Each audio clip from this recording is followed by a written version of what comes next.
Kapag binigyan tayo ng Diyos ng kakayahang tumulong sa ating kapwa, huwag tayong magdalawang isip na magbahagi. Huwag nating ipagdamot ang mga bagay na pwede nating ibigay upang mapagaan ang kanilang buhay. At kahit na wala silang maisukli sa kabutihang nagawa natin, huwag pa rin tayong tumigil sa pagtulong at paggawa ng mabuti sa ating kapwa. Yan ang eksaktong karanasan na gustong ibahagi ni Ralph sa ating programa ngayong araw. Umaasa siya na sana'y kapulutan ng aral at inspirasyon ng mga kabarangay natin ang kanyang kwento. Sapagkat ito ay hindi lang tungkol sa pagtulong sa mga nangangailangan, kundi may tamang pagtulong na hindi ka maaabuso. Gusto mo na bang makarelate sa kanya? Tunghayan natin ang kanyang storya sa mga kwento ng pag-ibig, buhay at pag-asa sa nangungunang Barangay Love Stories. Dear Papa Dudut, good day sa inyo at sa mga kabarangay natin na kagaya kong fan na fan ng Barangay Love Stories. Ako nga pala si Ralph, 32 years old, may coffee shop business dito sa Quezon City at nagtatrabaho pa rin bilang virtual assistant sa gabi.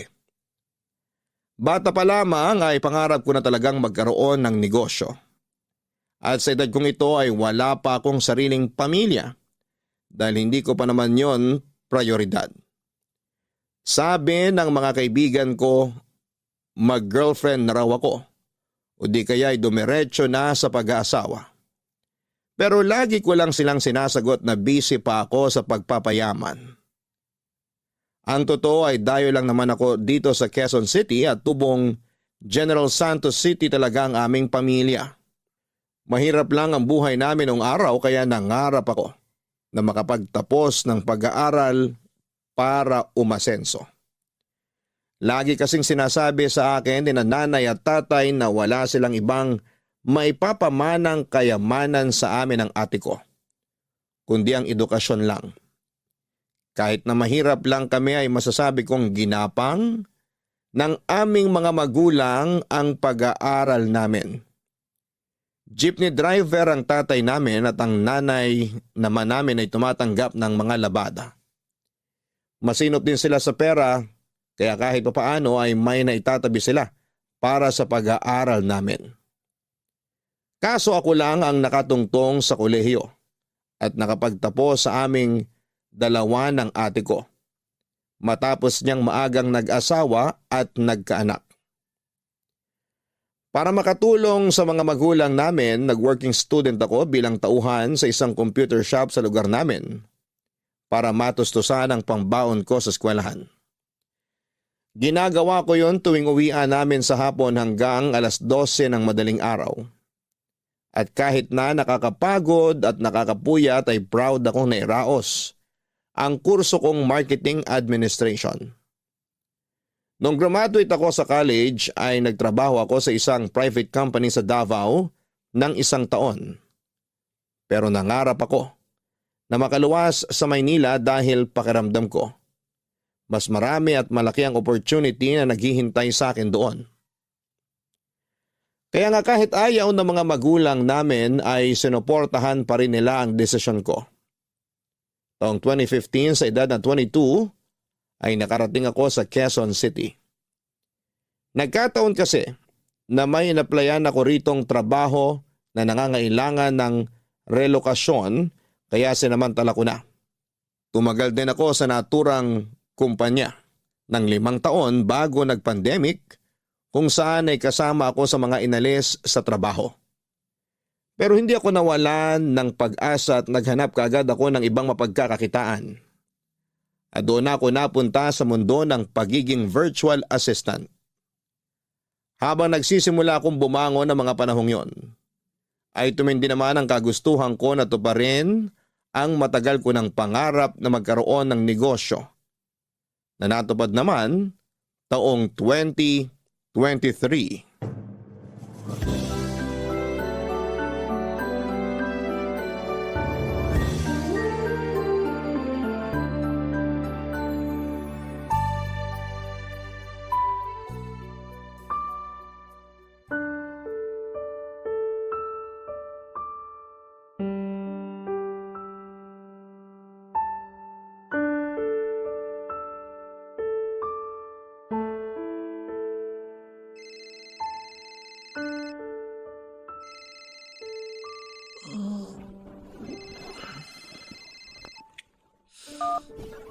Hello?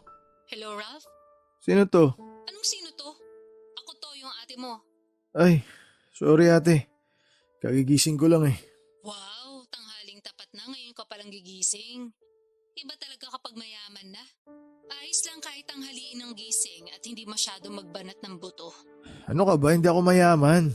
Kaya ako tinanghali ng gising kasi napuyat ako sa trabaho ko kagabi. Sus, maniwala ako sa'yo. Baka ini-eme mo lang ako ah. Anong ini-eme? Chinacharot, niloloko. Baka sinasabi mo lang na nagtatrabaho ka sa gabi para yun ang paniwalaan namin dito sa probinsya.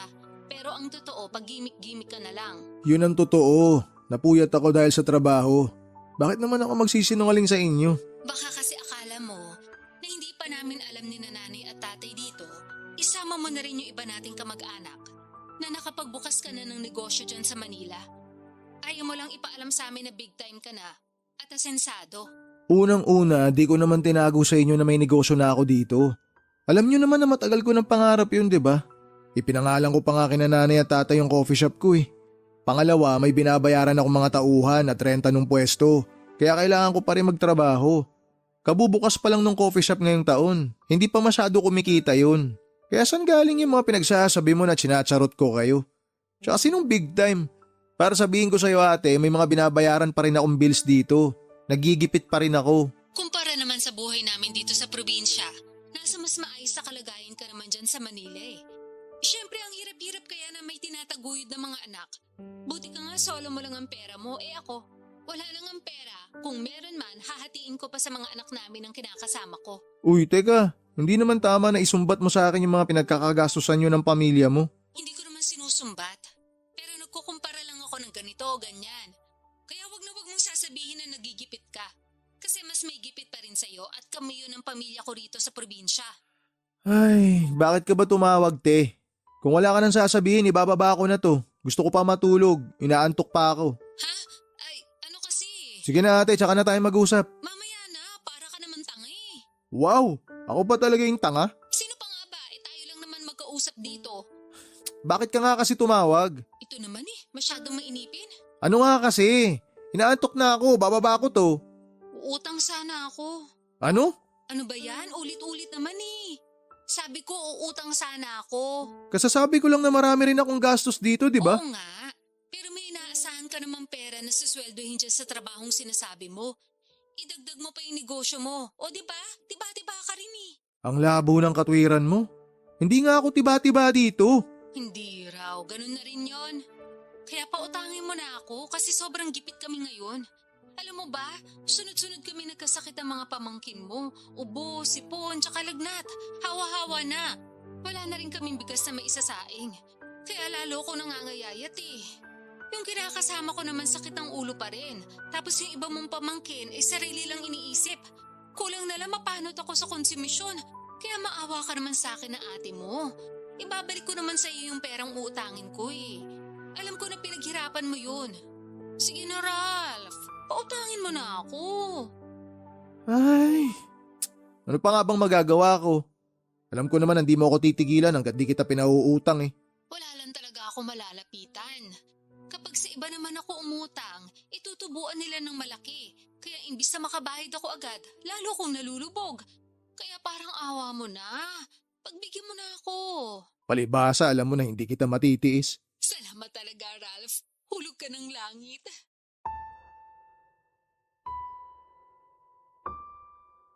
Papadudot ka isa-isang kapatid ko ang ate kong ito. Mas matanda siya sa akin ng 13 taon at kahit na nasa Jensen pa ako ay hindi talaga kami lumaking malapit sa isa't isa. Pero hindi naman kami magkaaway ng todo-todo. Siguro ay ganun talaga, hindi porke iisang puno ay pareho na ang bunga. Ang ibig kong sabihin ay kahit na magkapatid kami, ay magkaiba pa rin kami ng ugali. Magkasalungat ng paniniwala at prinsipyo sa buhay. May kontento na at merong nangangarap pa rin ng todo. Tulad ng nabanggit ko, hindi nakapagtapos ng pag-aaral si ate dahil maaga siyang nag-asawa at nagkaanak. 43 years old na ang ate ko noong 2023 at meron na siyang 6 na anak. Dysfunctional ang pamilya ni ate. Lasinggero at nananakit ang kinakasama niya at ama ng mga anak nila. Wala rin itong permanenteng trabaho at may pagkababaero din. Usap-usapan nga sa barangay namin na may anak daw ito sa ibang babae. Isa o dalawa na yata. Hindi ko na maalala. Kaso may pagkatanga sa pag-ibig ang kapatid ko. Kaya hindi pa rin niya magawang hiwalayan ang tatay ng mga anak niya. Pero kahit na hindi kami close ng ate ko ay nananatili pa rin na siya ang nag-iisa kong kapatid.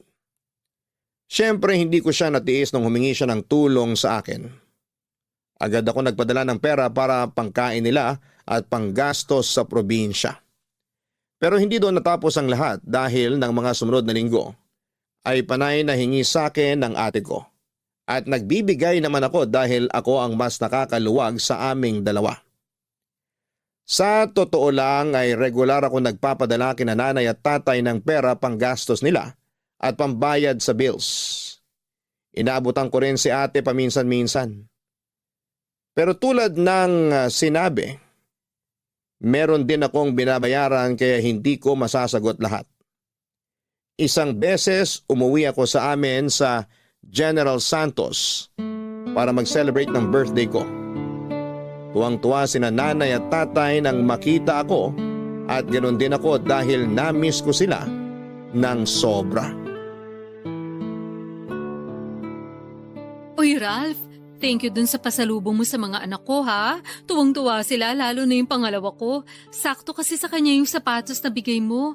Tagal niya na gusto magkaroon ng bagong sapatos, pero hindi naman siya makaipon kahit may trabaho kasi mas inuuna pa yung uminom kasama mga barkada niya.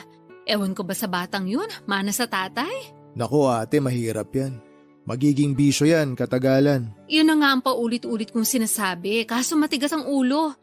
Hindi na raw siya bata para pagsabihan ko pa, kasi alam naman daw niya yung ginagawa niya. Ilang taon na ba ulit yung pangalawa mo? 24. Sunod-sunod lang naman yan sila. 25 na yung panganay ko, tapos 20 anyos naman yung bunso. Si Janice yung nag-aaral, tama di ba te? Siya na lang yung nag-aaral sa mga anak mo? Oo, patapos na siya ng senior high school ngayong taon. Buti mayroon pa sa mga anak mo na desididong mag-aral, na gusto makapagtapos. Akala ko lahat sila gusto na magtrabaho eh. Tapos yung iba nagtatrabaho nga, pero hindi pa rin regular na nakakatulong sa bahay. Kumbaga, palaasa pa rin kesyo maliit lang naman daw ang sweldo nila at pansarili lang madalas. Ang hirap din pala ng sitwasyon nyo ate. Mismo. Kaya pasensya ka na talaga kung panay utang ako sa'yo, ha? Bumubuelo pa lang din ako ng pambayad, kaso kapag nakakahawak ako ng pera, nagagastos ko rin. Siyempre, alangan di kami kumain, kawawa naman kami. Ay, buti ka pa nga, wala ka pang anak. Kaya sa'yo lang napupunta yung sweldo mo. Marami rin akong pinagkakagastusan, kaya hindi ko rin nasusolo yung sweldo ko. Nasabi ko lang naman yun kasi tingnan mo ko. Naturi nga maraming anak pero karamihan pulpol at hindi naman maaasahan. Parang ang malas-malas ko sa mga anak ko. Kung alam ko lang na magiging suwail sila at palasagot sa akin pagtanda, aba, sana pinalaglag ko na lang sila nung buntis pa lang ako. Ano ba mga pinagsasabi mo dyan ate? Matakot ka nga sa Diyos. Wala na akong kinatatakutan kasi naranasan ko ng magutom at maghirap ng todo-todo. At saka kung totoong may Diyos, bakit ganito kamiserable ang buhay namin? Bakit di ako binigyan ng mga anak na hindi ko naman pala makakatulong sa buhay? Pati na rin kinakasama, sakit sa ulo. Sakit din sa bulsa dahil wala ring maayos na pinagkakakitaan. Pero di ba choice mo naman yan? Anong choice ko? Na magrebelde kina nanay at tatay nung araw.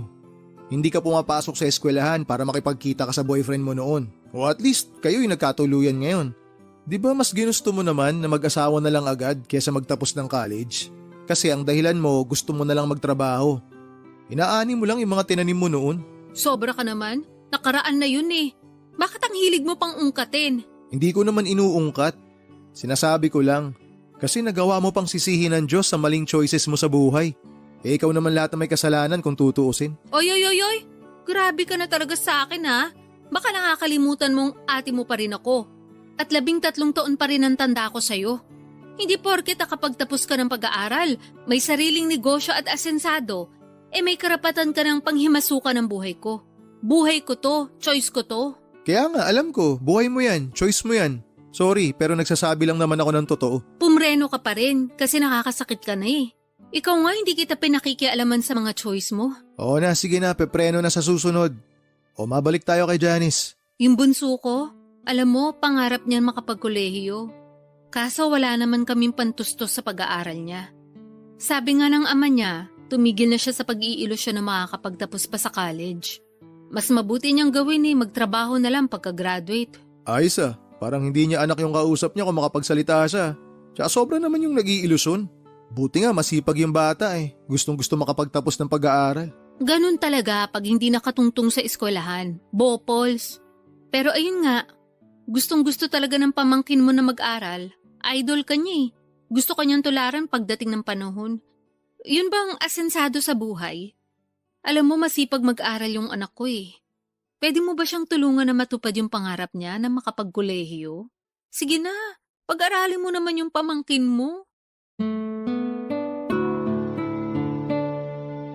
Papadudot bunso sa 6 na magkakapatid si Janice at siya lang ang nag-aaral sa kanila ng panahong yon. Bulakbol kasi ang ibang mga anak ni ate at kahit na anong paalala sa kanila ni nanay at tatay na mag-aral ng mabuti, ay nauuwi pa rin sila sa paglalakwatsa. Lahat ng mga pamangkin ko liban kay Janice ay nagtatrabaho na kasi sinabi raw sa kanila ni ate na kung hindi rin naman sila mag-aaral ay mabuti pang magbanat na lamang sila ng buto para makatulong sa kanilang pamilya. Kaso hindi ko akalain na may mas ilalala pa pala ang iba kong mga pamangkin. Ramdam ko ang stress ng ate ko pero naisip ko na ganon din naman siya noong kabataan niya sa mga magulang namin. Sa kabila ng lahat ay napag-isip-isip ko rin na buti at meron pa rin kahit isa sa mga anak ni ate ang interesado at porsigidong mag-aral at yun nga si Janice. Kaya hindi na ako nagdalawang isip na tulungan siya.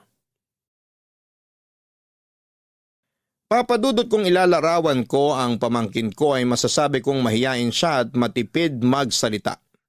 Ganon daw talaga ang ugali niya ayon sa ate ko. Nang dumating nga ako sa amin ay mabibilang ko lamang sa mga daliri ko sa kamay ang pagkakataon na nag-usap kami.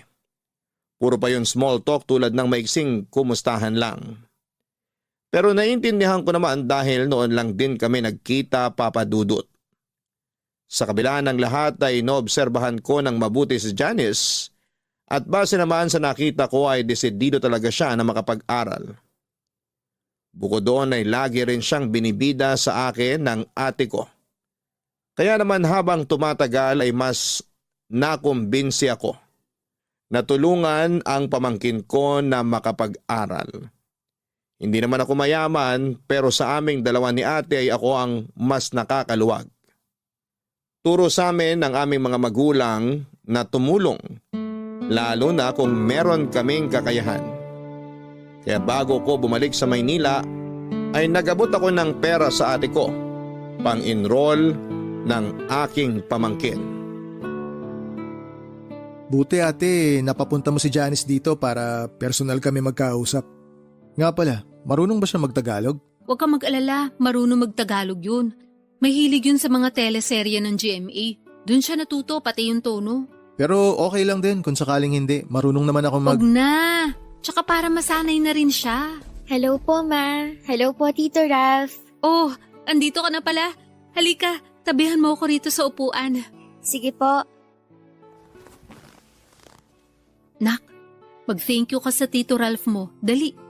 Bakit po? Kasi nga pumayag na siyang pag-aralin ka sa kolehiyo. Talaga po? Hindi niyo ako niloloko? Siyempre hindi. Di ba, Ralph? Sabihin mo nga rito sa anak ko. Mukhang hindi naniniwala sa akin Totoo po ba yun, Tito? Oo. Naobserbahan ko kasi na masipag ka mag-aral. Tsaka laging sinasabi ng mama mo na gustong-gusto mo raw makapag-college. Gustong-gusto ko po talaga. Kaya nga nung sinabi sa akin nila Mama at Papa na wala silang pampaaral sa akin, nalungkot po talaga ako. Alam mo naman mahirap lang ang buhay natin, di ba? Sana naiintindihan mo na yun. Tsaka kayong lahat ginagapang naman namin kayo ng papa nyo. Hindi lang talaga tayo tinatamaan ng swerte. Puro lintik at kamalasan tumatama sa atin. Sawing palad, kumbaga. Kaya nga inawitan ko tong tito mo na baka pwede kanyang tulungan na makapag-aral sa kolehiyo. Buti pumayag siya kasi malaking bagay yun. Kaya ano pang hinihintay mo? Mag-thank you ka sabi. Opo, Ma. Thank you po, Tito Ralph. Malaking bagay po yung tulong nyo. Pangako, aayusin ko po ang pag-aaral ko para matuwa naman kayo.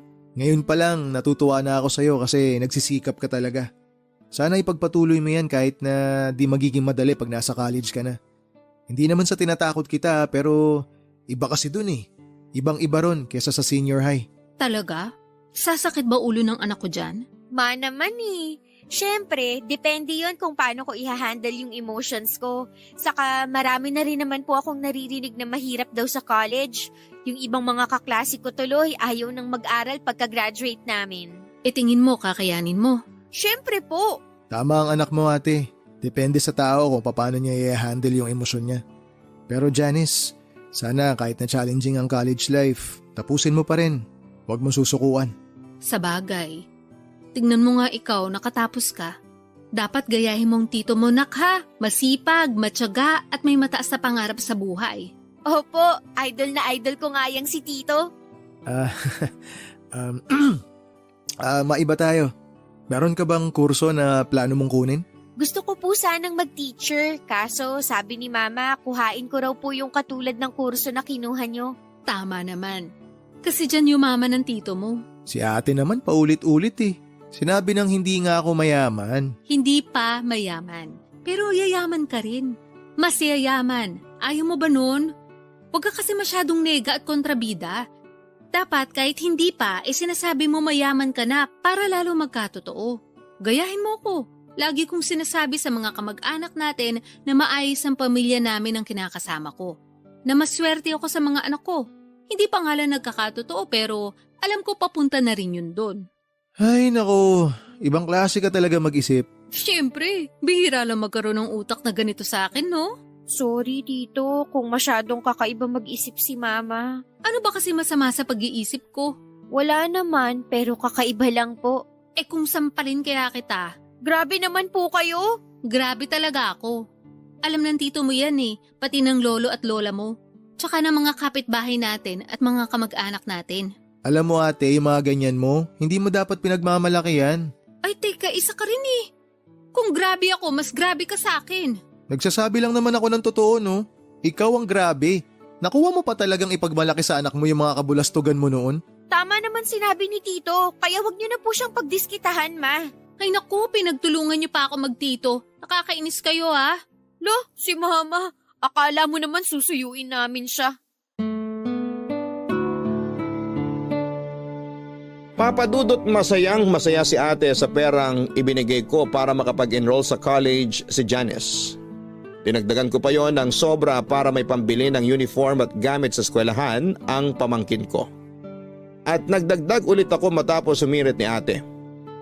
Pero aminado ako na nagipit ako ng kaunti dahil sakto na lamang pamasaya at allowance ko pabalik sa Maynila ang perang natira sa akin. Kinailangan ko patuloy galawin ang savings ko at mag-withdraw para meron akong extra money. Sa awa naman ng Diyos ay nakauwi naman ako ng matiwasay sa nirerentahan kong apartment sa QC. Fast forward. Nakagraduate na sa senior high school si Janice at inimbitahan ako ng ate ko na pumunta sa graduation ceremony niya. Pero hindi ako nakauwi dahil marami akong trabaho na mapipending at busy rin ako sa negosyo ko. Pero nag-send naman si ate ng picture ni Janice sa messenger. Nakuha nung graduate siya, kaya masaya pa rin ako. Nag-reply ako ng congratulations sabay hirit ni ate na kung pwede raw regaluhan ko ang pamangkin ko kasi wala naman daw itong natanggap na graduation gift. Pero wala naman akong maisip na pwedeng iregalo para kay Janice kaya sa huli pinera na lamang ni ate. Siya na lang daw ang bibili ng regalo para sa anak niya at sasabihin niyang galing sa akin. Mabilis na lumipas ang isang buwan, isang hindi inaasahang tawag ang natanggap ko mula sa pamangking kong si Janice Papadudut.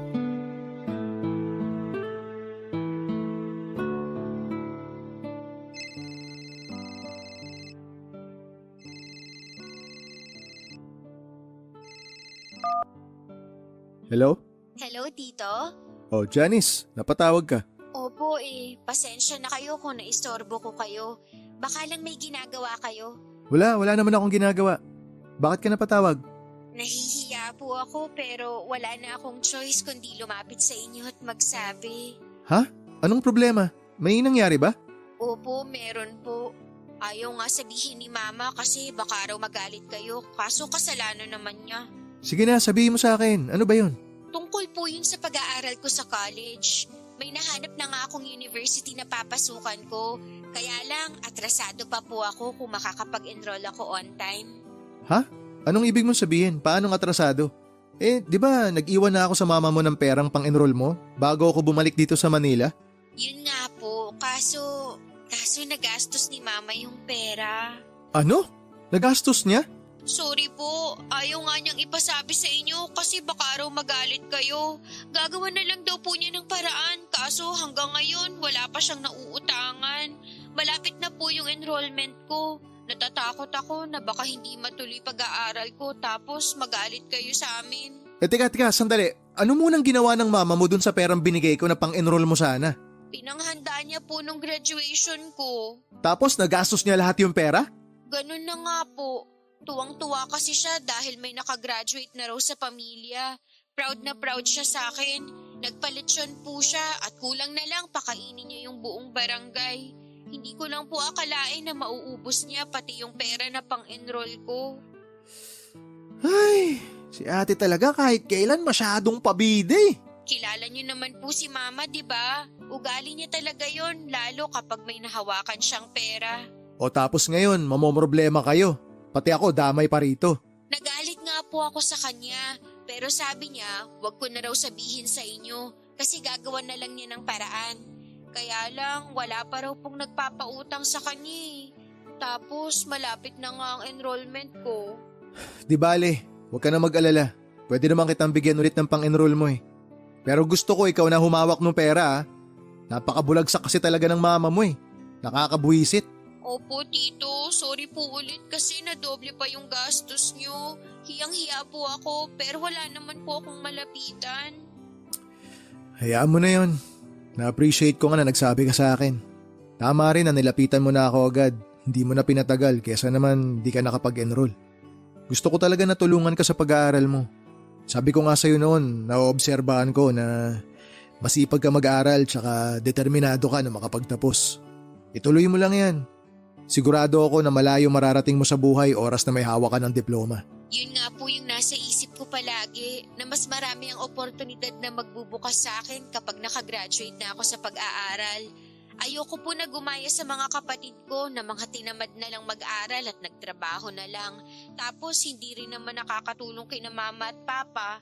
Pangarap ko rin po na tumulong sa pamilya namin para kahit paano makaahon kami sa kahirapan. Nakikita ko kasi sa iyo yung kabataan ko nung araw. Ganyan-ganyan ako kadeterminado na makagraduate. Kahit na mahirap, kahit na walang bilib sa akin yung mama mo nun, nagpatuloy pa rin ako. Ginawa ko na lang inspirasyon yung lolo't lola mo para abutin yung mga pangarap ko. Kaya sana ganun din yung gawin mo. Opo, pangako ko po sa inyo na hindi ko sasayangin yung tiwala niyo sa akin. Mag-aaral po ako ng mabuti para maibalik ko lahat ng mga tulong niyo sa akin. Mag-aral ka para sa sarili mo, para sa mga pangarap mo. Pagtuunan mo ng pansin kung paano ka makakapagtapos. Magsikap ka. Wag mo na munang masyadong isipin kung paano mo maibabalik sa akin yung tulong na ibibigay ko sa'yo. Hindi naman po pwedeng hindi ko yun isipin. Siyempre, nakakahiya pa rin po. Kung tutuusin, hindi nyo naman po ako responsibilidad. Pero nang dahil sa pangarap ko, naobliga pa kayong tulungan ako. Wala namang kaso sa akin yun. Pamangking kita eh. Pamilya tayo. Turo sa amin ng lolo't lola nyo na kung meron kaming kakayanan na tumulong, huwag kami mag-alinlangan. Salamat po talaga. Napakaswerte ko dahil meron akong mabait na tito.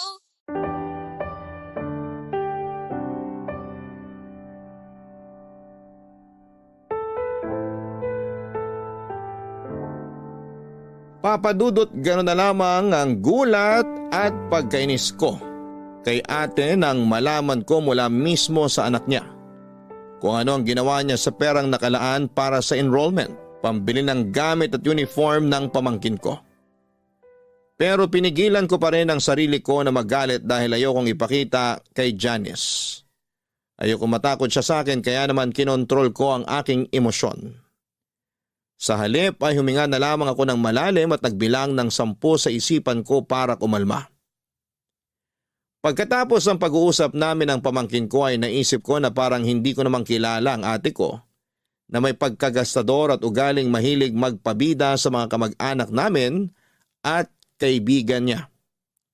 Kaya nga hindi siya nakakaipon dahil mahilig siyang bumili ng kung ano-ano. Hindi talaga siya magaling humawak ng pera at hindi rin naman niya gustong matuto. Papa Dudut. Noong taong ding yon ng 2023 ay nagpadala ng picture sa messenger ko si ate tungkol sa registration form ni Janice sa college. Excited ako at masayang-masaya para sa pamangkin ko. Alam ko na hindi magiging madali ang college life niya. Pero nakahanda naman akong tulungan siya financially para mairaos ang kanyang pag-aaral. Alam ko kasi ang kahalagahan ng edukasyon at yon ang gusto kong tumatak sa isipan niya. Hindi nagtagal ay nagsimula na ang klase at noong mga sumunod na buwan ay napansin kong dumalas ng dumalas ang paghingi sa akin ng pera ni ate kaya marami raw gastusin sa pag-aaral ang pamangkin ko. Alam ko na magastos sa college pero parang hindi na makatotohanan ang mga dahilan ng ate ko. Bukod doon ay hindi ko rin makausap si Janice dahil bigla niya akong blinak sa messenger. Kaya hindi niyo ako masisisi kung magdududa ako dahil meron ng reputasyon ng pagiging sinungaling ang ate ko. Isang araw ay naisip kong umuwi sa amin nang hindi pinapaalam sa pamilya ko. Gusto ko silang sorpresahin pero hindi ko akalain na ako pala ang masosorpresa. Kung di pa ako umuwi rito, di ko pa malalaman na buntis na pala si Janice. Pwede bang hinaan mo lang ang boses mo? Mamaya marinig ka ng mga kapitbahay natin, edi na-chismis pa tayo. Buti pa sa mga kapitbahay may hiya ka, pero sa akin wala. Sobra ka namang magsalita. Bakit? Totoo naman eh. Sige nga, ipaliwanag mo. Kung may hiya ka talaga sa akin, kailan mo planong sabihin na buntis na pala yung anak mo? Sasabihin ko rin naman sa'yo, kaso bumubuelo pa ako eh. Baka magulat ka eh. Malamang! Magugulat talaga ako! Sabing huwag kang sumigaw, natuturete ako sa'yo eh. Sa anak mong nabuntis, di ka natotorete? Dapat nag-aaral siya. Di sayang na ngayon yung pagkakataon. Imbis na makakatapos siya ng college, mag-aalaga na ng bata kasi nga magiging nanay na. Yun nga, hindi ko na nasubaybayan. Meron pala nakamabutihan dun sa eskwelahan. Tapos ayan na nga yun nangyari. Dapat kasi nabantayan mo yun. Paano ko malalaman yun? Sige nga. Bakit akong tinatanong mo? Dapat tanungin mo yung sarili mo. Kakausapin ko yung anak mo. Sa susunod na lang. Stress yung anak ko eh. Huwag mo nang dagdagan. Ha? Paano siya na-stress? Ginusto niya yan tapos stress siya ngayon? Hindi kasi siya pinanagutan nung nakabuntis sa kanya. Tinakasan siya nung mokong na yon nung sinabi niyang buntis siya. Ay, anak naman talaga ng teteng oh. Kaya nga palipasin mo na. Sa susunod mo na lang kausapin pero huwag mo namang pagalitan. Kawawa naman yung anak kong yun, baka mapano. Alam mo, kasalanan mo talaga lahat to ate. Paano ko naman naging kasalanan? Kasi masyado mong kinukonsinti yung anak mo. O yan tuloy kasi naging masyado kang maluwag. Naging masyado kang pabaya. Baka nakakalimutan mo na 20 anyos na siya, hindi na siya teenager. Tingnan mo kung gaano kabaluktot yung katwiran mo. Rason na pala ngayon yun. Porke 20 na, pwede na magbuntis. Pwede na maging ina. O ibabalik ko sa'yo yung sinabi mo. Baka nakakalimutan mo ate. Ako ang nagpapaaral sa anak mo. O paano ngayon yun? Di hinto siya sa pag-aaral. Tungkol sa bagay na yan. O bakit ka natigilan dyan? Ituloy mo yung sasabihin mo. Ang totoo, tumigil na si Johnny sa pag-aaral eh. Ayaw na raw niyang pumasok, gawa ng nahihiya na siya sa mga kaklase at propesor. Ano? Tumigil na pala yung anak mo sa pag-aaral eh. Patuloy-tuloy ka pa rin sa paghingi ng pera sa akin. Sinasabi mo para sa pang-aral niya. Kasi nga, bumubuelo pa ako kung kailan ko sasabihin sa'yo yun nangyari. Tapos sabi ng pamangkin mo, nahihiya daw siya sa'yo.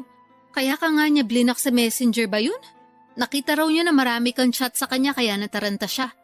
Natakot din siya na magalit ka sa kanya. Siyempre, magagalit ako sa kanya. Pati na rin sa'yo. Ilang beses niyo na ako niloko. Binibilog nyo lagi yung ulo ko. Kakapal na mukha nyo. Sobra ka naman. Para naman sa pamangkin mo yung pera na hinihingi ko sa'yo. Sa palagay mo, saan ko kukunin yung pera na panggastos sa check-up at mga kailangan sa pagbubuntis ng pamangkin mo? Kung makapagsalita ka naman, akala mo hindi ka nakakasakit ng damdamin? Nasasaktan ka. Kasi masasakit yung mga naririnig mong salita sa akin. Ako, ano kayang nararamdaman ko ngayon? Ang hirap kasi sa'yo, damdamin mo lang yung palaging mahalaga eh. Nangyari na nga kasi. Buntis na yung anak ko. Ano pa pang gusto mong gawin ko? Gusto mo ba na ipalaglag na lang natin yung dinadala niya? O tapos ngayon hihiritan mo ako ng ganyan. Para ka naman tanga ate. Kilabutan ka nga sa mga sinasabi mo. Ikaw lang naman iniisip ko. Mukhang apektado ka sa nangyari. Ako nga na nanay niya kalmado lang. Iba talaga pag intindi mo sa mga bagay-bagay, no? Hindi mo talaga makuha kung saan ako nanggagaling? Kung bakit ako ganito kaapektado? Sige nga, ipaintindi mo sa akin. Sige, ipapaliwanag ko sa'yo para makuha mo. Apektado ako kasi naniwala at nagtiwala ako kay Janice na mag-aaral siya ng mabuti dahil may pangarap siya na makapagtapos. Yun din yung lagi mo sinasabi sa akin eh, di ba? Na masipag yung anak mo, na gusto niyang umasenso, kaya gusto niya makapag-college. Na ako ang naglalabas ng pera sa lahat ng pangangailangan niya. Mula pang matrikula hanggang sa baon niya, ako ang nagpapadala. O tapos ano nangyari? Nabuntis siya. Nagpabuntis siya. Oh, sana naman ngayon gets mo na kung bakit ako ganito kaapektado. Ang akin lang naman, tanggapin na natin kasi nandyan na yan. Tama ka. Tanggapin na lang. Nandyan na eh. Pero tanggapin nyo rin na desisyon ko na hindi kayo tulungan. Aba, sobra ka naman. Parang hindi mo kami pamilya. Papa Dudut, hindi ko akalain na ako ang masosorpresa sa pag-uwi ko sa amin sa Jensan. Noong nalaman kong buntis ang pamangking ko at tuminto na pala sa kanyang pag-aaral. Bale hindi nga niya natapos ang unang semestre pero pinalabas ng ate ko na pumapasok pa rin siya sa eskwelahan para patuloy na makahingi ng pera sa akin. Kaya pala ibang kutob ko ng mga panahong yon. Buti na lamang nakinig ako sa instinct ko na umuwi sa amin para malaman ang katotohanan. Magaling din kasing magtago ang ate ko kaya wala ring kaideya-ideya ang iba naming kamag-anak pati na sina nanay at tatay. Sobrang dismayado nga nila noong malaman ang nangyari pero sa huli ako pa rin ang pinalabas na masama ng ate ko matapos ako magdesisyon na tumigil na sa pagpapadala ng pera sa kanila. Sobra din ang pagkadismaya at frustration ko kay Janice kasi akala ko ay iba siya sa mga kapatid niya. Pero sa huli mukhang mas masahol pa siya dahil sa ginawa niya. Habang nasa probinsya ko ay ilag sa akin si Janice. Pero kitang-kita ko na walang pagsisisi ang pamangkin ko at mukhang nasa loob lang pala ang kulo niya. Sa huli nang nakabalik na ako sa Maynila ay nalaman kong pinagkalat ng ate ko sa iba naming kamag-anak na masama ang ugali ko porque nakakaangat na ako sa buhay. Pero dahil sa malayo naman ako ay pinilit kong huwag magpaapekto. Mabilis na lumipas sa mga buwan at nalaman ko na nanganak na si Janice at laking gulat ko nang binalita sa akin ni nanay na kinuha pa akong ninong ng anak ng pamangkin ko at imbitado pa talaga sa binyag noong baby. Ayoko sanang pumunta pero hindi na ako nakatanggi sa pakiusap ng nanay at tatay namin. Taong 2024 nang umuwi ulit ako sa Jensan para umaten sa binyag ng anak ni Janice. Buti naman umuwi ka dito sa atin sa probinsya para umattend ang binyag ng baby ni Jen. Wala naman ako magagawa eh. Ayoko sana pero pinilit ako ni nanay at tatay. Ito naman parang hindi mo naman apo yung baby. Baka nakakalimutan mo, kadugo mo yun. Pamilya tayo. Tsaka pinangalan nga sa yung anak niya Ralph Adrian. O diba? Magandang pakinggan. Hindi naman tungkol sa baby ni Janice yung rason kaya ayoko munang umuwi dito eh. Baka nakakalimutan mo. Siniraan mo ako sa mga kamag-anak natin. Pinagkalat mo na masama ugali ko dahil tumigil ako sa pagbibigay ng pera sa inyo. Salamat sa iyo hanggang ngayon ang sama ng tingin sa akin ng ibang kamag-anak natin. Yung kinakasama mo nga pinandilatan pa ako ng mata nung magkita kami kanina eh. Akala naman niya matatakot ako sa kanya. Malaki naman talaga mata nung kinakasama ko. Kaya pagpasensyahan mo na. Tungkol naman dun sa iba nating kamag-anak, huwag ka mag-alala kasi sinabihan ko na naman sila na hindi totoo yung pinagkalat ko tungkol sa'yo nun. Na nagalit lang talaga ako dahil tinigil mo yung pagtulong sa amin ng anak ko matapos mong malaman yung nangyari. Pero baka hindi pa rin sila nakaka-move on. Sabihan ko na lang ulit. Ay, pasensya ka na talaga ha. Huli na nung na-realize ko na hindi mo naman talaga kami responsibilidad. Tsaka kami talaga yung may pagkakamali dun. Kung na-realize mo pala yan, bakit hindi ka man lang nag-sorry sa akin nun? Ha? Nahihiya ako. Parang hindi mo ko kilala. Hindi kaya ako nagsusorry. Talaga? Kailangan ko pa intindihin yung pride mo? Ayos ka. Tsaka ito na yung paraan ko ng pagsusorry. Alin? Ang gawin ako ninong ng apo mo? Kaya inimbitahan mo ako ngayon sa binyag? Oo, ayaw mo ba nun? Kilala kita. Nagawa mo na akong lokohin nun para makahingi ka sa akin ng pera. Ayoko sanang isipin na kaya mo ako kinuwang ninong ng apo mo para may dahilan ka na naman na huthutan ako. Sobra ka naman sa huthutan? Akala mo naman napakalaki ng perang binigay mo sa akin nun? Hoy, malaki yon kapag pinagsama-sama. Tsaka akala mo ba pinupulot ko lang sa kalsada yung perang pinadadala ko sa'yo? Para lang alam mo dugot pawis ko yon. Pinaghihirapan ko ang bawat sentimo na kinikita ko. Pero ikaw, lagi ka lang nakatanghod, hingi ka lang ng hingi, utang ka lang ng utang. Kaya di mo ako masisisi kung hanggang ngayon masama pa rin loob ko sa'yo. Matagal na yun eh. Hindi pa ba ako absuelto sa kasalanan ko? Parang hindi ako ate ah. Huwag ka namang ganyan. Ayos hiningi mo pa na irespeto kita bilang ate. Pero ako nga hindi mo ako matrato na parang kapatid. ATM ang tingin mo sa akin na magluluwa ng pera tuwing may kailangan ka. Nasasabi mo lang yan kasi mas maluwag pasok ng pera sa'yo kaysa sa akin. Pero pag ikaw nasa posisyon ko, sigurado maiintindihan mo na kahit mali magagawa ng isang nanay para sa mga anak niya. At saka nagsisi naman na yung anak ko ah. Sa lagay habang buhay mo na lang ba siyang pag-uusigin? Hindi ako galit sa anak mo. Mas galit ako sa'yo. Sa anak mo, dismayado ako. Di siya naging maingat. Matagal na nga yun, huwag ka namang ganyan. Kung makapagsalita ka parang hindi ka nagkakamali ah. Hoy, kung usapang pagkakamali, hindi dapat ako tinatanong mo. Tanungin mo dapat ang sarili mo. Sinikap ko talaga na hindi gumaya sa'yo, na mag-asawa ng maaga at magkaroon agad ng pamilya. Oh, edi ikaw ng perpekto. Hiyang-hiya naman ako sa'yo. Ewan ko sa'yo ate, wag mo na nga pinagkakausap. Tumatanda kang paurong.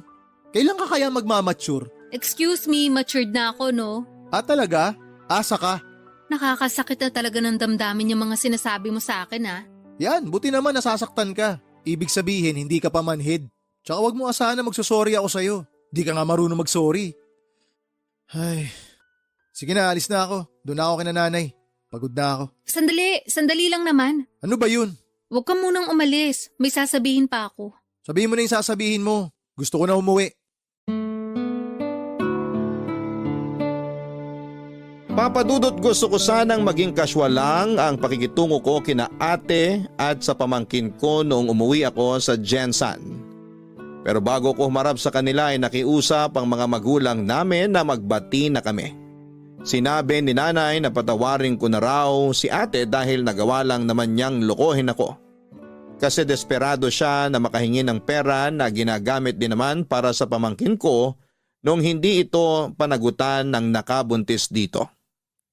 Aminado ako na nakonsensya ako nang putulin ko ang pagtulong sa kanila dahil sa galit ko.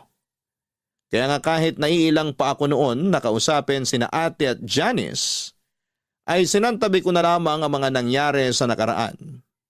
Muli kong binuksan ang puso ko para sa kanila lalo na at magkakadugo kami. Ayoko rin namang magkaroon ng kagalit sa katauhan pa ng sarili kong kapatid at pamangkin. Kaya nga pinakinggan at pinag-isipan ko ang bago nilang hiling sa akin na tulong tungkol sa paghahanap ng trabaho ni Janice sa Maynila. Papadudot, pinag-isipan ko ang sinabi ni ate na papasukin ko si Janice sa coffee shop ko. Bagaman wala pang bakante at nag-aalinlangan ako nung una ay tinanggap ko pa rin si Janice para maging barista sa coffee shop ko. Nag-decide ako na sumailalim siya sa training para mas maging handa sa trabaho namin. Noong binalita ko kay ate ang desisyon kong yon ay tuwang-tuwa siya. In fact, Excited na siyang paluwasin sa Maynila ang anak niya. Kaso'y meron nga lang isang problema. Wala silang pambili ng ticket sa eroplano para makapunta rito si Janice. Dahil doon ay ako ang nag-sponsor ng plane ticket at binigyan ko rin ng pocket money ang pamangkin ko para makaluwas siya ng Maynila. Nang dumating siya rito ay sinundo ko siya sa airport at kitang-kita ko ang magkahalong pagkamangha at kagalakan sa kanyang mga mata. Paulit-ulit niyang sinasabi sa akin na pangarap niyang makaalis sa probinsya namin at natupad na raw yon nang sa wakas ay nakaapak na siya sa Maynila. Bali ang setup namin ay sa shop matutulog si Janice dahil maliit lang ang apartment ko. May espasyo naman siya doon na magagalawan niya kahit papaano. Hindi na rin naman kumontra ang ate at pamangkin ko sa desisyon kong yon. Since ako naman ang nagbigay ng trabaho kay Janice at ako rin ang magpapasweldo. Hindi nagtagal ay nagsimula na si Janice sa pagtitraining bilang barista sa coffee shop ko.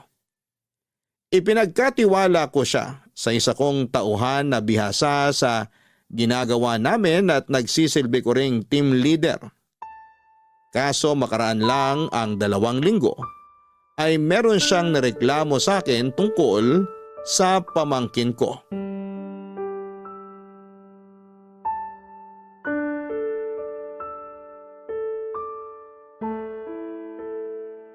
Janice, halika. Mag-usap tayo sandali. Opo, tungkol saan po? May nalaman akong report tungkol sa'yo, galing sa bisor nyo. Ano pong report yun? Tungkol daw sa ugali mo. Totoo ba na mahirap ka raw pakisamahan? Na boss ka raw kung umasta dito porke tito mo ko? Wow ha? Sinabi po ba talaga niya yan? Oo. Bukod doon, ang hirap mo raw turuan. Hindi ka rin marunong sumunod sa instruction. At ginagawa mo lang kung ano gusto mo. Mahilig ka raw magreklamo, puro ka pa cellphone. At naniwala naman po kayo sa sinabi niya? Nung una, syempre hindi. Kasi ayokong isipin na totoo yung mga sinasabi niya. Tsaka malaki ang tiwala ako sa'yo eh. Pamangking kita pero kailangan ko rin naman pakinggan yung mga empleyado ko at maging pata sa kanila. Kaya ang ginawa ko, pinanood ko yung CCTV footage nitong shop last week. At doon ko napatunayan na tama nga yung mga reklamo niya tungkol sa ugali mo. Sorry po, Tito. Ay, di ba nagkasundo na tayo nung umpisa pa lang na hindi kita tatratuhing pamangkin at hindi mo rin gagamitin yung pagiging magkamag-anak natin dito sa trabaho? Umuo ka. Sinabi mo pa nga na tama lang yun para maging patas sa iba. Bukod dun, ikaw ang bago dito. Kaya dapat hindi mo minamalditahan yung team leader nyo. Dahil sa ginagawa mong yun, parang lumalabas, binabastos mo na rin ako. Pal naman kasi yung team leader nyong yun. Masyadong sip-sip sa inyo, akala mo ko sino. Bakit? Tagapagmana nyo po ba siya? Ano sabi mo? Tinatanong ko kayo kung magiging tagapagmana nyo siya kasi wala naman kayong sariling anak, di ba? Anong koneksyon yan sa pagmamaldita mo? O baka naman may gusto siya sa'yo kaya gano'n na lang siya makasipsip. Hoy Johnny, sumayos ka. Saan ba pinagkukuha yung mga sinasabi mo? Sa obserbasyon ko lang naman. Akala nyo kayo lang ang marunong mag-obserba? Ako rin kaya. At yan ang mga nakikita ko. Masyadong sumbongera yung mga tauhan nyo. Pero sipsip at plastikada naman. Akala mo kung sinong magaling nagkakamali rin naman sila. Ako nga madalas nilang binubuli kasi baguhan lang ako. May isang beses na pinaglinis nila ako ng CR para may magawa raw ako. Tama ba yun? Bagong manicure pa naman ako noon. Nasira lang tuloy mga kuko ko. Kailan nangyari yan? Sabihin mo, para ma-check ko sa CCTV. Hindi ko na matandaan. Basta, nangyari talaga yun. Kung totoo ngang nangyari yan at pag napatunayan ko na binubuli ka nila, meron silang matatanggap na memo sa akin. Memo lang? Hindi nyo ba sila tatanggalin? Hindi ako pwede basta-basta magtanggal ng empleyado, lalo't walang mabigat na dahilan. Tsaka may proseso yan. Kaya nga memo muna kasi first offense pa lang. Bukod doon, matagal na rin sila sa akin. Wala namang ganitong insidente bago ka dumating eh.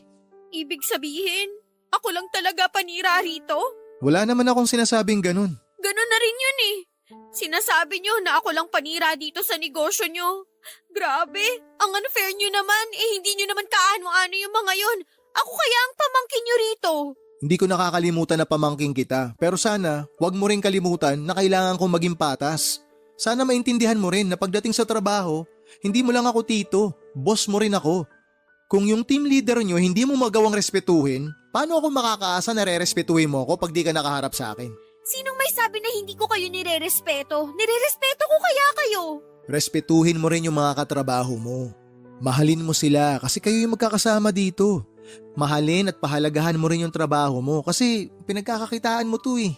Kaya ka nga lumuwas dito sa Maynila para maghanap buhay. Para may padala ka sa anak mo sa probinsya.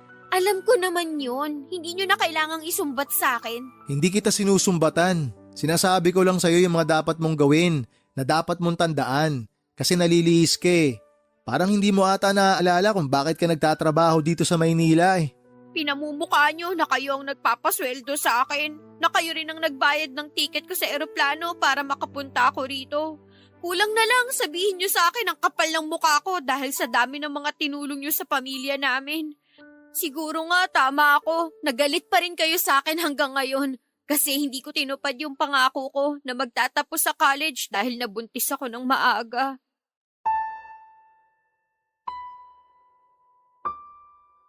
Papa Dudut, hindi ko akalain na may tinatagong ugali ang pamangking ko na noong ko pa lamang nakita.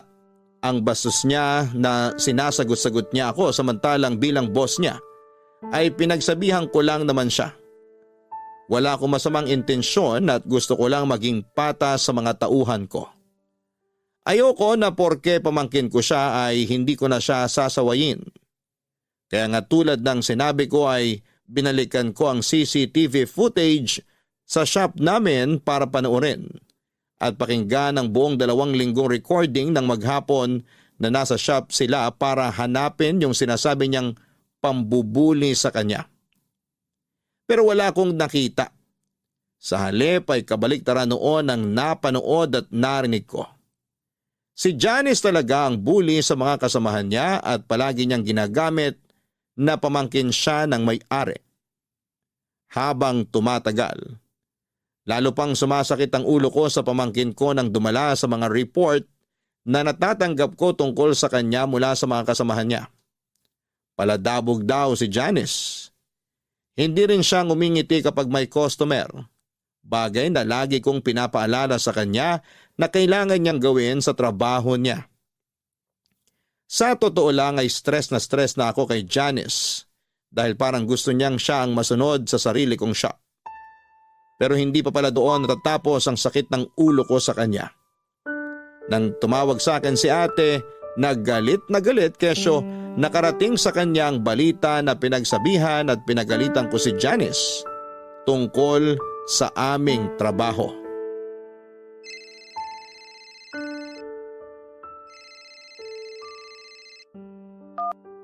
Hello ate, Hello, Ralph. ba't ka napatawag? Ano yung nakarinig sa akin na inaapay mo raw dyan yung anak ko? Ha? Huwag mo ko hinahadyan. Alam kong narinig mo yung sinabi ko. Ano yung pinagsasabi mo? Walang pang-aaping nangyayari dito. Hindi inaapi si Johnny sa trabaho. Hindi raw. Ano yung sinumbong sa akin ng anak ko? Sige nga. Hindi ko alam kung ano pinag-usapan niyo. Bakit? Ano ba mga sinumbong niya sa'yo? Sinabi lang naman niya sa akin na binubuli niyo raw siya dyan. Tapos nagsumbong daw siya sa'yo. At mas kinampihan mo pa raw yung iba mong mga tauhan.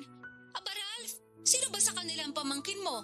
Oo nga, pamangkin ko si Janice. Pero walang pambubuling nangyayari sa trabaho. Ibig mong sabihin sinungaling ang anak ko?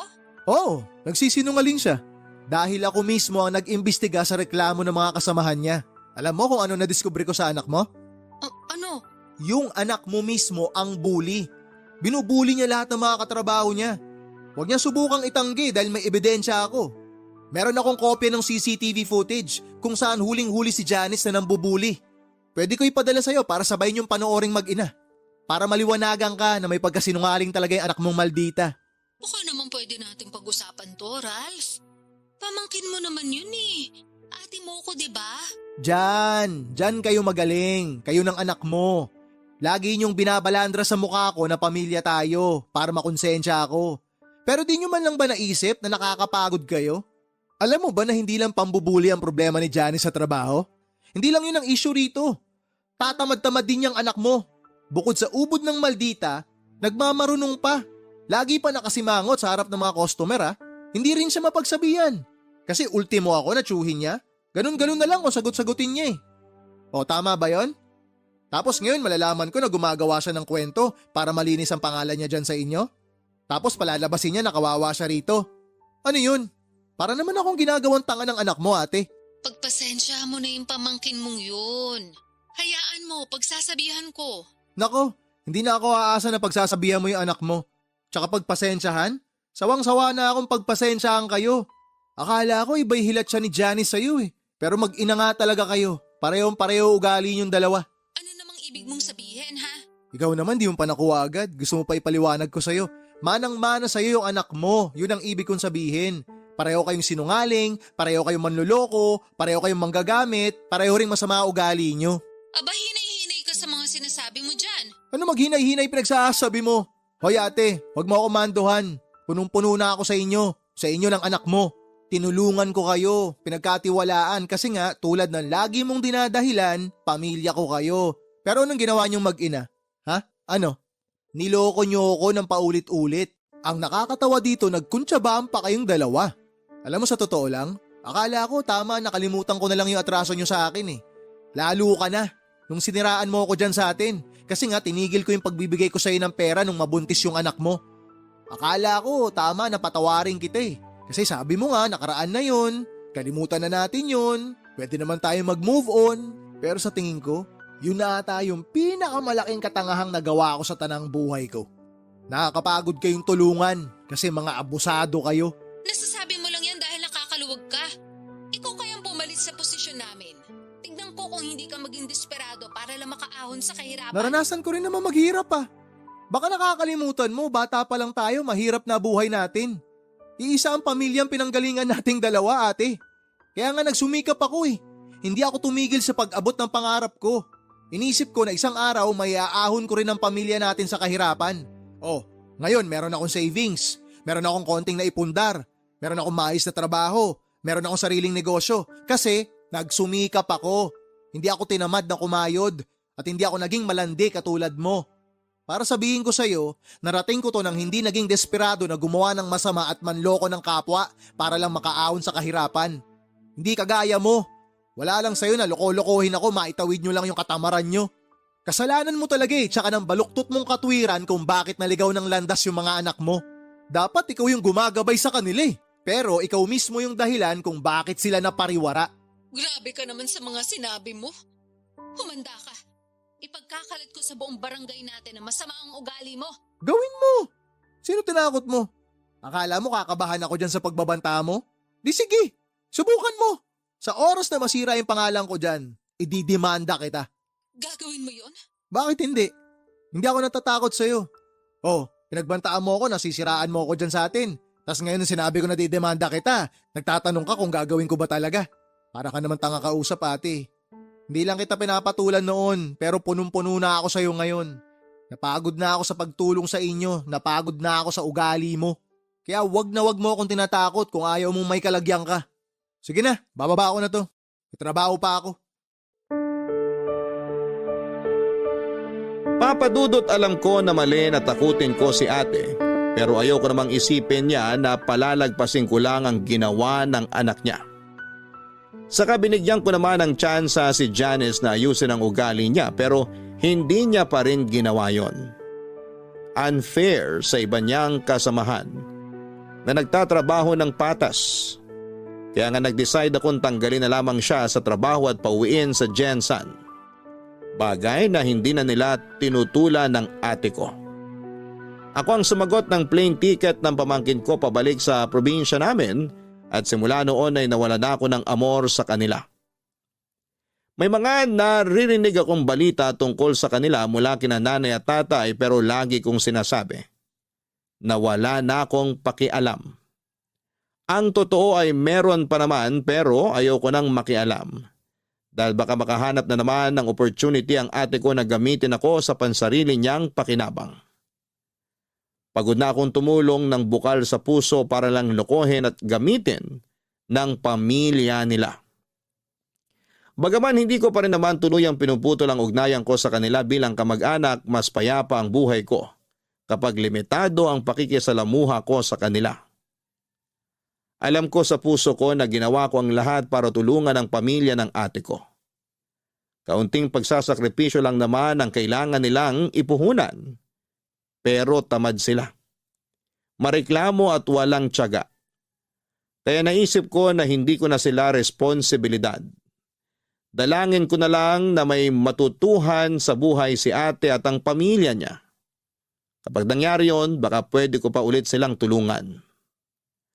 Maraming salamat po Papa Dudut sakaling mapili ninyong i-ere ang storya ng buhay ko. Sana po ay kinapulutan ito ng aral at inspirasyon ng mga kabarangay natin. God bless sa Barangay Love Stories and more power sa inyong istasyon at congratulations po sa mga pagkilala, mga awards na inyong natatanggap. Ang inyong forever kapuso at kabarangay, Dear Papa Dudut. Good day po sa inyo at sa lahat ng mga kabarangay na katulad kong avid listener ng Barangay Love Stories.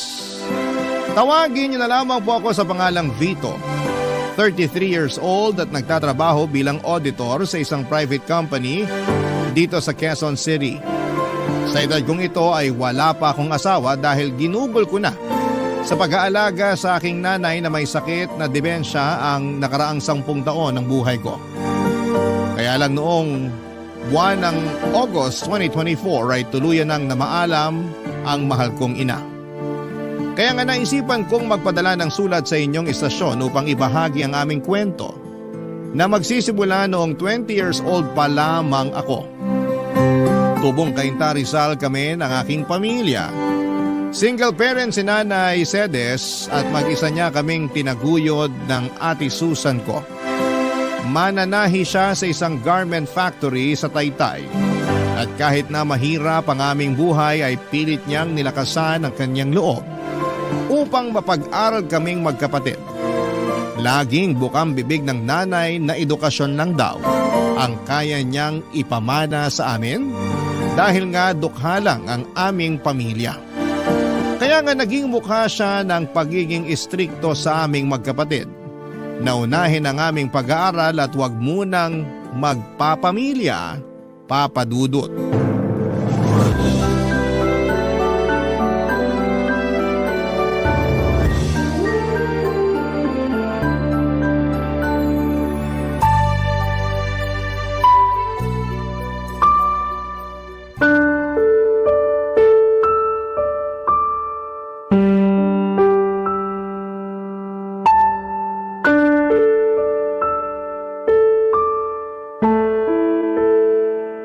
Ano ba naman to, Vito?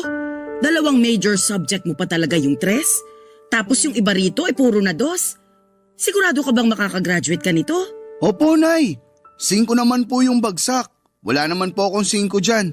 Wala ring incomplete. At talagang pinagmalaki mo pang wala, ano? Hindi po ba dapat? Hindi talaga, kasi kahit walang 5 rito, ang baba pa rin ito. Kumbaga, katumbas ito ng mga gradong palakol nung elementary at high school. Pasensya na po kayo. Yan lang po kasi talaga ang kinain ng utak ko. Pasensyahin mo mukha mo. Mababago ba nun tong mga grado mo? Saka kaya siguro ganito to kababa kasi hindi ka naman talaga nag-aaral. Oo, pumapasok sa eskwelahan at nanghihingi ng baon. Pero baka hindi naman talaga doon ang punta mo. Saan naman po ako pupunta kung hindi sa eskwelahan? Saan pa ba? Di sa bilyaran? O di kaya doon sa computer shop? Naku, wag ka nang magsinungaling. Nakita ka nga ng Ate Susan mo sa mga lugar na sinasabi ko. Nagpapaprint lang po ako sa computer shop. Hindi po ako tumatambay doon o naglalaro. Talaga lang ha? Pexman! Yung sa bilyaran? 1 beses lang naman po akong pumunta sa bilyaran. Nung nagkita-kita lang kami ng mga ka-text clan ko. Saka nandun din naman si Ate Susan eh. Nakikipag-inuman pa nga siya tapos ako lang ang pinagagalitan nyo. 18 anyos na yung ate mo. Nung panahong yon. Ikaw 15 pa lang, pero nakuha mo pang pumaroon. Tapos magre-reklamo ka sa akin kung bakit ikaw ang pinapagalitan ko at hindi kasama ang ate mo? Opo, kasi paborito nyo si Ate Susan. Hindi nyo nga siya kayang pagalitan kasi ayaw nyong magtampo siya sa inyo. Anong sabi mo? Sabi ko, paborito nyo si Ate Susan. Ako hindi. Mas mahal nyo si Ate Susan. Tapos galit kayo sa akin. Ano bang pinagsasabi mong bata ka? Alam nyo po kung ano ang sinasabi ko. Saka hindi na ako bata para di pa maintindihan yung totoong nangyayari.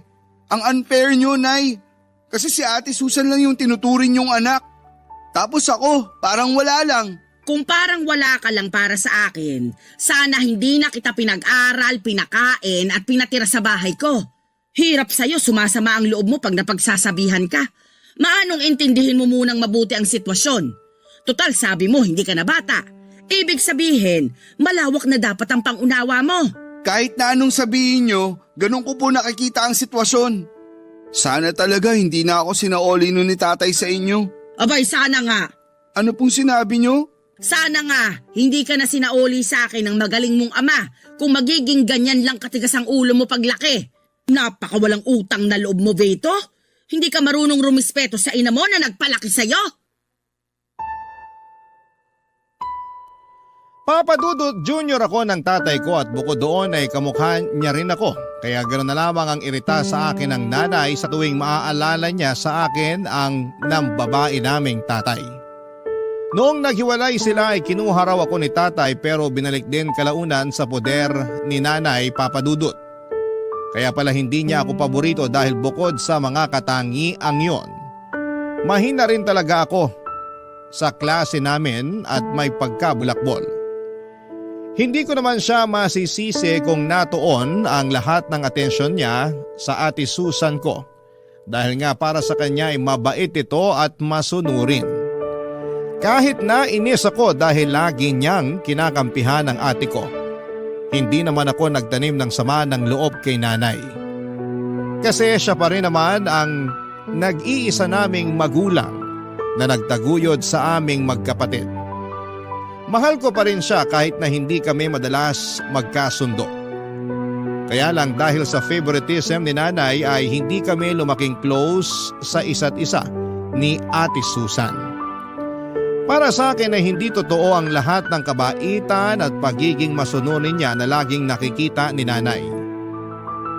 Iniisip ko na maskara lamang niya yon para paboran at kampihan ni nanay. At ako naman yung laging pag-initan. At napatunayan ko yon.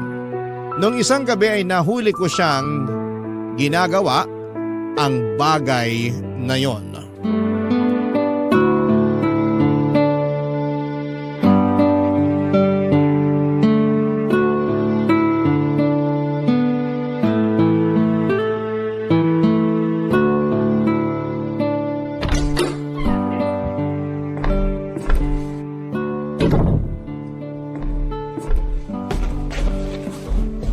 Bakit tumingin ka lang, Ate Alam Susan? naman ang tinapa, Vito.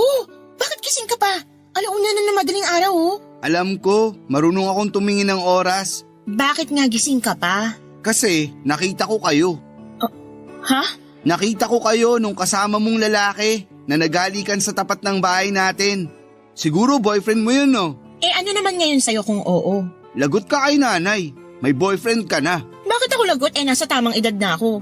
Baka kung ikaw ang magka-girlfriend, ikaw pang malagot. Malamang, kasi paborito ka ni nanay kesa sa akin. Buti alam mo. Kaya kung ako sa'yo, itulog mo na lang yan. At bang kalimutan ingay mo yun? na lang yung nakita mo. Oh, bakit kising pa kayong dalawa? Nay, si ate po kasi... Nay! Ano ba kasi yon? Bakit mo naman tinatakpan ang bibig ng kapatid mo, Susan? Kasi po, aray! Itiwan mo kasi ako! Nay, si Vito! Kinagat po yung daliri ko! Ano? Patingin nga ako. Naku, may bakas pa ng ngipin ng kapatid mo. Bakit mo yun ginawa sa ate mo? Napakabastos mo, Vito! Wala po akong ginagawa. Si ate Susan nga yung may ginagawa eh. Anong ibig mong sabihin? Kasi po... Mabuti pa po matulog na tayo.